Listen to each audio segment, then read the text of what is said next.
Welcome back, guys. As you can see, I'm standing where our house is supposed to be, and it's not here. I have a very good reason for that, guys. I uh, I got a hold of some of the authors and did some things on the website. Well, things are now complete. The pack is actually available on the Curse client as we speak. I'm actually playing inside the download version from the Curse client right now. It's not my personally owned file. This is the file you guys can play with.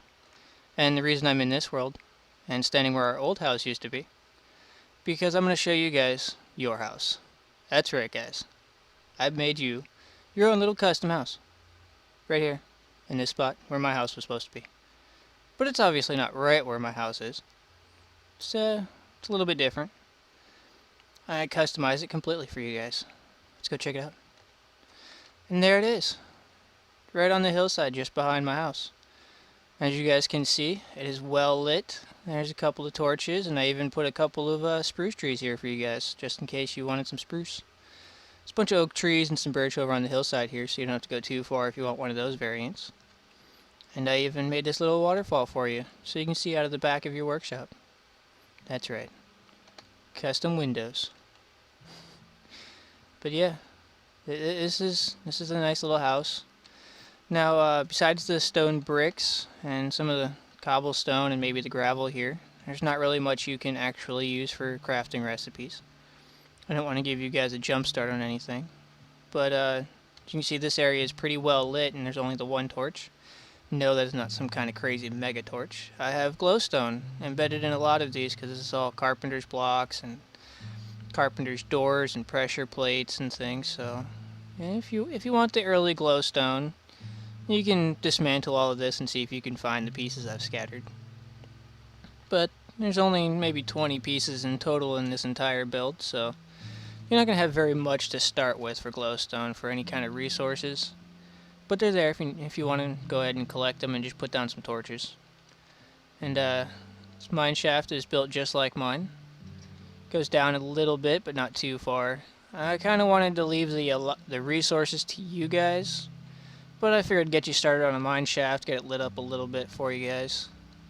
So you can kind of do the same thing I'm doing in my Let's Play. But just below this block here, there's actually some iron, so that's why I didn't go any farther down. Figured I'd reach the first resource and I would stop. And I pretty much did. And check the inside. Get a little carpenter's bed here. You can put whatever blocks you want on these two spaces and it'll customize the wood framing. So I'm going to leave that up to you guys. I was going to use some anti-blocks, but I don't know. Figured I'd just leave it up to you. It's your bed. You can also right-click this with a carpenter's hammer and it'll change the texture on the mattress frame here. It'll change to 8 different textures, I believe. You won't get back to the standard white one, so be sure that if you want to get this white one, just don't change it. But it does change to a brown bed with a little carpenter's hammer on it, a little rainbow and like a little field of grass down here, and it's just really nice ice, flake one, and towards the end. And then they've got like a little rainbow striped pattern and an orange and orange variant pattern kind of striping across all over in maybe a 4x4 pixel area. But then you have your warning sign doors here, because this is where all the workload's going to be. I figured this can be your storage room to start with until you get your ME system. But I've given you ample amount of space to install your machines, and got carpenter blocks in the floors and in the ceilings. Let's see if I can find one. It's here somewhere. There it is. Inside of these, there's some light source, so that way it lights up the room for you guys with no needing of torches everywhere. But you can see the roof gives off that cool little particle effect. I don't know. I love the Grimstone. It looks cool. It actually doesn't really increase FPS too much, so I kind of like it. As far as carpenter's blocks goes, I only used them on the outer edge and the corners of this build, with a few dotting the center for lighting. So there's not too much here to cause any kind of FPS. I mean, as you guys have seen in my videos, I'm running no more than 32 FPS. Usually around 40 if I'm standing still and out in the distance somewhere, but 30 if I'm in the house. And I'm not getting anything in here, so yeah, it's pretty much not enough carpenter's blocks to really screw up your world or cause any kind of lag, but just enough to make it look all nice, like, this corner pieces here. Nice little sloped. And I even use some of these carpenter's wedge slopes here with the prism cuts to them, so it adds nice little texture, detail to the roof going all the way around. But yeah, it's pretty much a little house. There's a little waterfall. It's a little too deep pool for you to go fishing in, or maybe get some squid to spawn in there. And I don't really know. Squid can be useful, and I know there's one recipe that requires some ink sacs. When you get into the Thaumcraft, you're going to need a couple of them because you'll need it to keep your inkwell going. But yeah, we have a lot of this nice little area, plenty of farm animals spawning, some pigs over here and pigs over in that distance, sheep's over on that side. It's like 1 or 2 cows can be found just the other side of this little obelisk. But it's right in the same spot I am, so you guys can pretty much explore in the same world that I am from the same location. But yeah, that'll do it for this little mini episode, guys. I just wanted to give you an update. There's a link down in the description for those of you who don't have Curse. You can go to the Curse website. It'll take you right to the mod pack. You can download the file directly and install it into your world if you know how to do that. Good for you. If you don't, I'm pretty sure there's a couple of videos online about it. It's as simple as just downloading the pack and then unzipping the files, or just putting the file into the folder you want it and then unzipping it from there. It'll make it easier if you just put it into the folder you want and then unzip it. It'll put all your pieces into place. If you're doing it in a already modded file, it'll add it to your other mods and it could cause some conflicts, so try to put it into a fresh download. Otherwise you'll end up with conflicts because my mods are already conflicting a little bit, and I'm dealing with that, which is why this is actually listed as a beta release. Just so you guys can play along with me, and for those of you that do find bugs, please go to the project page on the Curse website and report them. I will be checking that daily, and if there are any reports listed, I will go ahead and take care of it immediately and get a new patch file out to you guys as soon as possible. So please report any bugs you guys might find. At the moment, there are one conflict I know that is game breaking. For some reason, I have the compatibility set up so AgriCraft is compatible with HarvestCraft from Pam's. However, the pumpkins guys, I put a pumpkin seed into one of mine earlier in an offline I was doing, just sprucing up the place and getting some of my seeds going for you guys, so that way they're all at 10, 10, 10, and I will have a few of them that aren't, so I can show you guys on camera how to do things like that in case you don't, because I do kind of want to have a somewhat tutorial in my videos, but I don't want to show you step by step from 1 to 10, because it's pretty much the same thing. Plant, and then put crops in the middle and wait for them to spread, or use bone meal to cause them to forcibly spread. I did enable that config. And then you just repeat the process, breaking your crop with the weaker plant and then putting the new upgraded plant into it, and then keep going until you get 10, 10, 10, which you'll see in a later video, probably the next one I do. Maybe up tomorrow, I guess. I'll be working on it tonight. But this one's going to go out right now as of this video and me talking. It'll be uploaded in about 10 minutes or so. But yeah, so don't use the pumpkins and the crop sticks just yet. I will update the mod pack when I figure out the problem and get it fixed, and there will be a changelog indicating as such. Until that changelog indicates pumpkins do not cause the game to crash, do not use them in the crop sticks, use vanilla farming mechanics. Right now that's actually disabled, so you can't even really vanilla farm anyway, but I'll have it changed for now. There'll be a changelog going out by morning with the new update, the new config files that basically allow you to plant pumpkins vanilla style, and they'll be blacklisted on AgriCraft, so you can't actually plant them in AgriCraft itself. I already know about that one, so I figured just blacklist it so you guys don't end up crashing your worlds.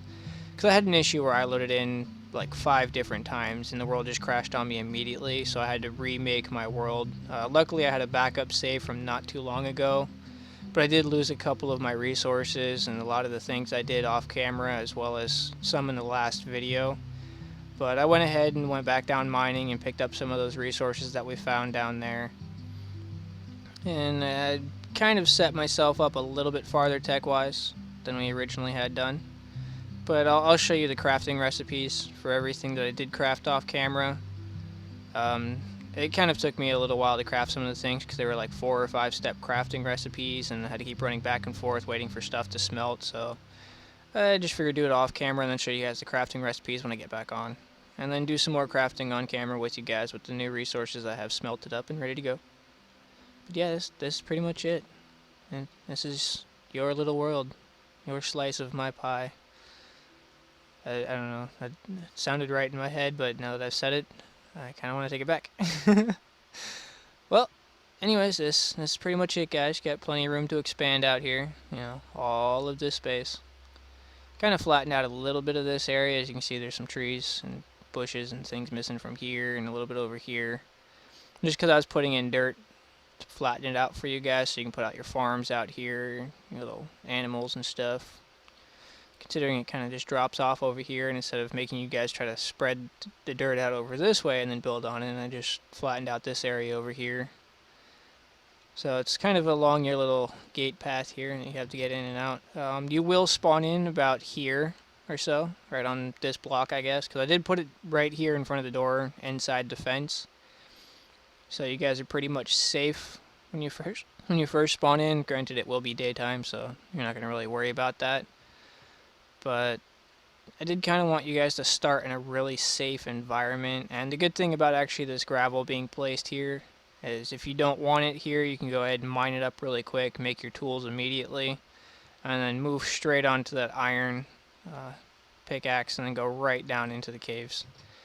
So having this gravel here works really well, but there are a pool over that way and a bunch of pools over there. As you can see, there's right in the corner, there's a little bit of sand over there. So you can go over there and try to find some gravel if you want, versus ruining this nice little path for you guys. There's probably actually some over here in this pool. Let's just see really quick.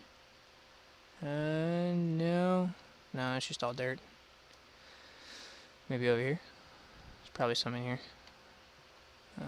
It's mostly just stone. A little bit of marble in there too. But yeah, guys, this will pretty much do it for the episode. But see, the trees here are growing pretty nicely.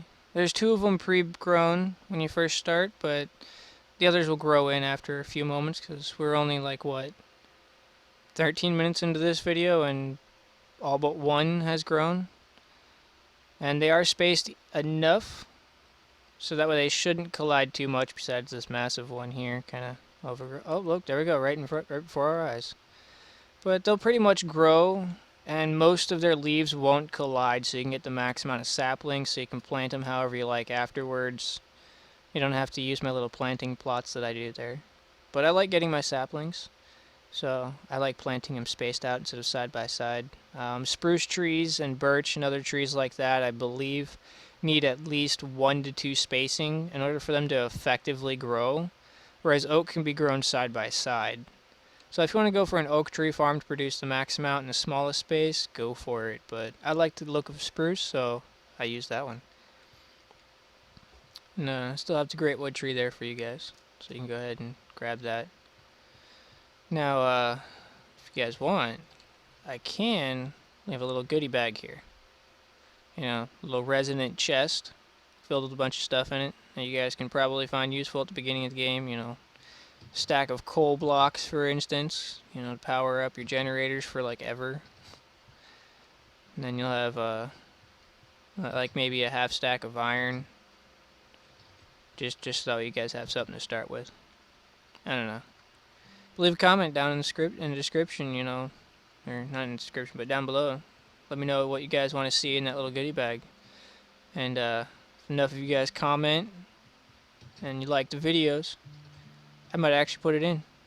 And it'll all be you guys. However, that'll be a custom save file. That'll be on my GitHub, and I will provide the link in the description at a point in time where I create said file for you guys to get that little goodie bag. Now, it will mean starting over, but you will still have this fantastic house and this fantastic world. You'll just have your own custom chest there. It's almost basically 2.5 chests, so it's a really good chest. Plus, you can pick it up and move it, so there's also that feature. And it'll have a lot of good free stuff in it you don't have to go find. So, yeah, guys. That'll be it for this world. What do you think? Do you like it? Please tell me you like it. I spent a good half hour on this. But yeah, guys. Kind of wanted to do something for you guys. Community paying attention to my videos. And this is what it is. But this is your favorite YouTube ninja, Azriel, and I am signing out. Later, dudes.